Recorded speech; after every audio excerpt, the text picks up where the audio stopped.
नमस्कार दोस्तों, स्वागत है आप सभी का ऑनलाइन एडा स्टडी यूट्यूब चैनल पर। इस वीडियो में हम बात कर रहे हैं कई बड़ी और लेटेस्ट अपडेट के बारे में जो कि संबंधित है 69,000 शिक्षक भर्ती को लेकर। 69,000 शिक्षक भर्ती की बिग ब्रेकिंग न्यूज सामने निकल कर आ रही है, क्योंकि आप जानते हैं कि 69,000 शिक्षक भर्ती को लेकर हाईकोर्ट के माध्यम से दिए गए आदेश के बाद अब सुप्रीम कोर्ट ऑफ इंडिया के माध्यम से ऑफिशियल सूचना जारी कर दी गई है, जिसके बारे में डिटेल में हम बात करेंगे। नई मेरिट लिस्ट को लेकर, स्टे के बारे में, साथ ही साथ डिमांड को लेकर, इसके अलावा सरकार की लापरवाही, इसके अलावा और भी तमाम अपडेट जो 69,000 शिक्षक भर्ती के लिए काफी महत्वपूर्ण है। डिटेल में बात करें उससे पहले चैनल को सब्सक्राइब करके बेल आइकन को दबा लें और वीडियो को लाइक कर दें, जिससे कि आपको रियल ऑथेंटिक जानकारी ऑनलाइन एडा स्टडी यूट्यूब चैनल के माध्यम से मिलती रहे। सीधे शुरुआत करते हैं मुद्दे की। जैसा कि आप जानते हैं कि 69,000 शिक्षक भर्ती को लेकर डबल बेंच के माध्यम से आदेश दिया गया था कि जो आपकी 69,000 की नई चयन सूची है उसको 90 दिनों के अंदर जारी कर दिया जाए। अब 90 दिनों के अंदर जब चयन सूची जारी करने को लेकर बात आई थी तो ये बात तो कन्फर्म थी कि सरकार पूरे 90 दिनों का सही उपयोग करेगी, क्योंकि आप जानते हैं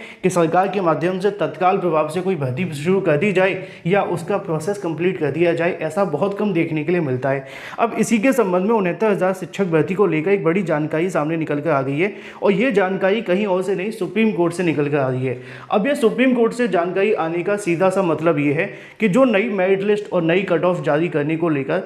डबल बेंच के माध्यम से आदेश जारी किया गया था, उसको एक बड़ा झटका लगा है, क्योंकि छात्रों को उम्मीद थी कि 69,000 शिक्षक भर्ती को लेकर सरकार के माध्यम से जल्द जो प्रोसेस है वो कंप्लीट कर दिया जाएगा। आज आप सभी ने देखा सीएम योगी से भी अभ्यर्थी मुलाकात करने जाने वाले हैं। अब वहां पे मुलाकात के बाद जो होगा वो बात की बात है, लेकिन उससे पहले एक बड़ी अपडेट आप सभी के सामने और आ गई है, और ये अपडेट सीधे सुप्रीम कोर्ट से है। क्योंकि मैंने कल एक वीडियो बनाया था सुप्रीम कोर्ट के बारे में, बहुत सारे अभ्यर्थियों का कहना था कि सर इस मामले को लेकर क्या होने वाला है आगे, और इसी को समझने के लिए आप सभी के सामने देखने के लिए मिल जाएगा वो आप सभी का जो मेन मुद्दा जिसके लिए आप सभी इंतजार कर रहे थे। तो 69,000 शिक्षक भर्ती को लेकर जो 172 स्पेशल अपील 172 2023 के संबंध में जो हाईकोर्ट के माध्यम से दाखिल की गई थी, और 13/8/2024 को यहाँ पे सुप्रीम कोर्ट के अंदर डबल बेंच के अंदर फाइनल जजमेंट जारी किया गया था। अब इस जजमेंट को लेकर सुप्रीम कोर्ट ऑफ इंडिया के अंदर दाखिल की गई पिटीशन के अंदर लिखा हुआ है, stay the operation of against impugned final judgment and order date 13/8/2024, यानी कि सीधे शब्दों में जो 13/8/2024 को डबल बेंच के माध्यम से आदेश दिया गया है, उसको लेकर अभ्यर्थियों के माध्यम से डाली गई पिटीशन के अंदर पहली ही मांग आपके सामने है, और ये पहली मांग सीधे तौर पर उस ऑपरेशन को स्टे करने की बात करती है। यानी कि जो डबल बेंच ने कहा था कि 90 दिनों के अंदर नई चयन सूची जारी कर दो, उसी को यहाँ पे स्टे करने की जो मांग है वो रख दी गई है। लिखा हुआ है, stay the operation of against impugned final judgment and order dated 13/8/2024 in special appeal 172/2023 passed by the honourable high court judiciary at Allahabad Lucknow bench के माध्यम से। और इसके अलावा जो भी रिट पिटीशन को लेकर और भी हैं, उन तमाम मामलों को हाई कोर्ट ऑफ लखनऊ के माध्यम से यहाँ पे जो डिस्पोजल किया गया था उसी के संबंध में अब उस याचिका पर दिए गए ऑर्डर को स्टे करने की मांग की जा रही है। अब स्टे करने का मतलब आप समझते हो ना, कि भर्ती प्रोसेस को वहीं की वहीं रोक दिया जाए। अब ये जो अंतरिम आदेश आप सभी के सामने देखने के लिए मिलता है, pair for the interim relief, यानी कि ये सिर्फ अंतरिम आदेश है। यानी कि उन्होंने पहली 1-2 सुनवाई के अंदर मांग की है कि सबसे पहले तो जो 69,000 शिक्षक भर्ती को लेकर सरकार को आदेशित किया गया है उस पर तत्काल प्रभाव से रोक लगा दी जाए। ऐसा कर देने से क्या होगा कि मामला वहीं की वहीं रुक जाएगा। अब ये तो एक चीज़ है। इसी को लेकर दूसरी चीज़ की अगर बात की जाए तो यहाँ पे आप सभी देखेंगे जो मेन पेयर आप सभी को देखने के लिए मिलती है। मैं आपको बता दूं ये तकरीबन 262 पेज की है, लेकिन मैं अभी आपको इसलिए नहीं दिखा सकता क्योंकि यहाँ सुप्रीम कोर्ट के अंदर पहली सुनवाई हो जाने के बाद आपको दिखाई जा सकती है। क्योंकि अगर पेयर पहले से लीक कर दी जाए तो जो पिटिशनर्स हैं वो इसको लेकर आपत्ति दर्ज करवा सकते हैं, है ना। और मैं चाहता नहीं हूँ कि ऐसा कोई पंगा पड़े। तो यहाँ पे लिखा हुआ है, Despite of more meritorious and less meritorious candidate will occupy of vacancy which will cause justice and it would be, जो आप सभी के चिल्ड्रंस हैं बेसिक शिक्षा विभाग के अंदर उनको भी इफेक्ट करेगी। यहाँ पे उनका कहना ये है कि जो ज़्यादा नंबर वाले मेरिटोरियस कैंडिडेट हैं उनको बाहर निकाल करके कम नंबर वाले अभ्यर्थियों को अगर नौकरी दी जाती है तो सीधे तौर पर जो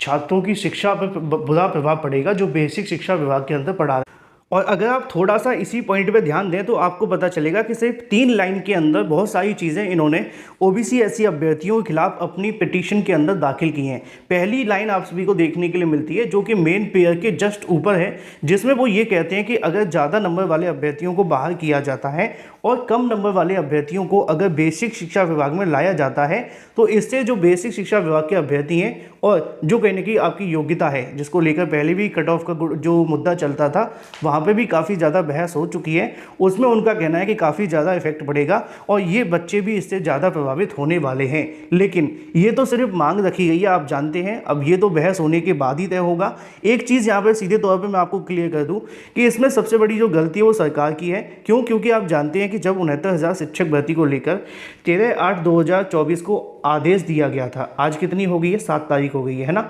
तकरीबन 1 महीना हो गया। 1 महीने के अंदर 30 दिन होते हैं और 30 दिनों के अंदर सरकार ने अभी तक 69,000 शिक्षक भर्ती को लेकर कोई भी ऐसा ऑफिशियल आदेश जारी नहीं किया या जिससे ये कहा जाए कि अभी 69,000 को लेकर काम शुरू कर दिया गया है। अंदरूनी तौर पर अगर देखा जाए तो बहुत सारी चीज़ें बताई जाती हैं कि काम चल रहा है, मीटिंग हो रही है, जल्द चयन सूची जारी होगी, लेकिन ऑफिशियल तौर पर जब शिक्षा मंत्री बयान देते हैं तो वो ये कहते हैं कि हम किसी हड़बड़ी में नहीं है नई चयन सूची जारी करने के लिए। तो यहाँ पर सरकार की बड़ी लापरवाही हुई इस मामले को लेकर और इसी वजह से अब ये मामला सुप्रीम कोर्ट में जा चुका है। सुप्रीम कोर्ट में 9 तारीख को होने वाली सुनवाई में ये मांग रखी जाएगी अभ्यर्थियों के माध्यम से। हालांकि अभ्यर्थियों ने पिटीशन फाइल कर रखी है, कैविएट जिसको कहते हैं, लेकिन कैविएट सिर्फ इसलिए दाखिल की जाती है कि पहले हमारा पक्ष भी सुन लिया जाए। तो उनका पक्ष सुनने के बाद कोर्ट सीधे तौर पर स्वतंत्र है कि वो इस मामले पर स्टे दे सकती है। ऐसा नहीं समझा जाए कि कैविएट दाखिल करने के बाद स्टे नहीं मिलेगा। कैविएट दाखिल कर देने के बाद में स्टे दिया जा सकता है, लेकिन वो तब जब पिटिशनर्स की जो दूसरे वाले अभ्यर्थी हैं उनकी भी मांग को या उनके भी पक्ष को सुनने के बाद में और पहली सुनवाई के अंदर अगर उनके माध्यम से अपना पक्ष रख दिया गया तो निश्चित तौर पे आने वाले समय के अंदर इस मामले पर बड़ी अपडेट आपको देखने के लिए मिलेगी। अब एक चीज़ तो ये हो जाती है कैविएट को लेकर, दूसरी चीज़ ये है कि क्या स्टे लग सकता है। तो इसका जो सीधा सा सवाल का जवाब है वो येस, कि पहली सुनवाई के बाद ये कन्फर्म होगा कि स्टे लगेगा कि नहीं, क्योंकि ऑलमोस्ट पहली सुनवाई में सारी चीज़ें कंफर्म हो जाती हैं। ज़्यादातर केसेस के अंदर आपने देखा होगा जो 69,000 शिक्षक भर्ती को लेकर कट ऑफ का मामला था, वहाँ पे शिक्षा मित्रों ने 40-45 को लेकर याचिका दाखिल की थी और पहली सुनवाई में भर्ती पे स्टे ले लिया था कि नहीं? बिल्कुल। तो सेम आपको यहाँ पे भी देखने के लिए मिलेगा। अगर कोर्ट को लगता है कि इस आदेश के अंदर किसी तरीके का या इस ऑर्डर के अंदर किसी भी तरीके की कोई समस्या है तो इसको लेकर वो क्या कहते हैं कि स्टे दे दिया जाए और स्टे देकर के मामले को वहीं की वहीं रोक दिया जाए। दूसरी चीज़ यहाँ पर ये देखने के लिए मिल सकती है कि जो सरकार को 90 दिनों का समय दिया गया है, कोर्ट के माध्यम से ये कह दिया जाए कि आप पहले नई चयन सूची बनाइए, नई चयन सूची बना करके तैयार करिए कितने ऐसे अभ्यर्थी हैं जो इससे प्रभावित हो रहे हैं और कितने ऐसे अभ्यर्थी हैं जो नए चयनित होने वाले हैं। क्योंकि ऐसा सुप्रीम कोर्ट ने पहले भी किया था जब 69,000 का कट ऑफ का मामला चल रहा था। शिक्षा मित्रों को लेकर उन्होंने डाटा भी मांगा था, लेकिन बाद में फैसला शिक्षा मित्रों के खिलाफ आया और उन अभ्यर्थियों को सीधे तौर पर कह सकते हैं कि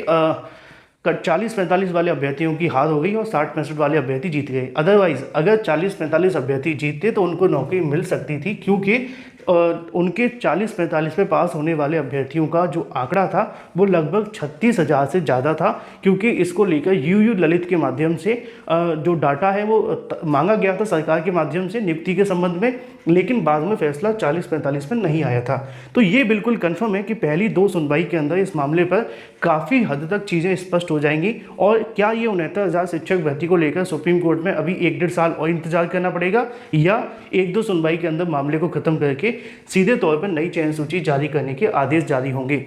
क्योंकि अगर सरकार चाहती तो इस मामले को जल्द से जल्द खत्म कर सकती थी, लेकिन अब ऐसा नहीं हुआ है, मामला सुप्रीम कोर्ट में चला गया है। तो अब आने वाली 1-2 सुनवाई बेहद महत्वपूर्ण है और अगर स्टे लगा तो इसकी सीधी जिम्मेदारी जो होगी वो सरकार की होगी, क्योंकि सरकार ने 90 दिनों का समय लिया था, कहा भी था कि हम सुप्रीम कोर्ट नहीं जाएंगे, लेकिन अब मामला सुप्रीम कोर्ट चला गया, वहाँ से स्टे लग गया, तो इसकी जिम्मेदारी भी तो सरकार की आती है कि आपके पास 30 दिनों का समय मिला था चयन सूची जारी करने के लिए, लेकिन आपने वो भी नहीं किया। अब देखना महत्वपूर्ण होगा कि 9 तारीख को होने वाली सुनवाई में जो स्टे डिमांड किया गया मिलेगा कि नहीं। Thank you for watching this video.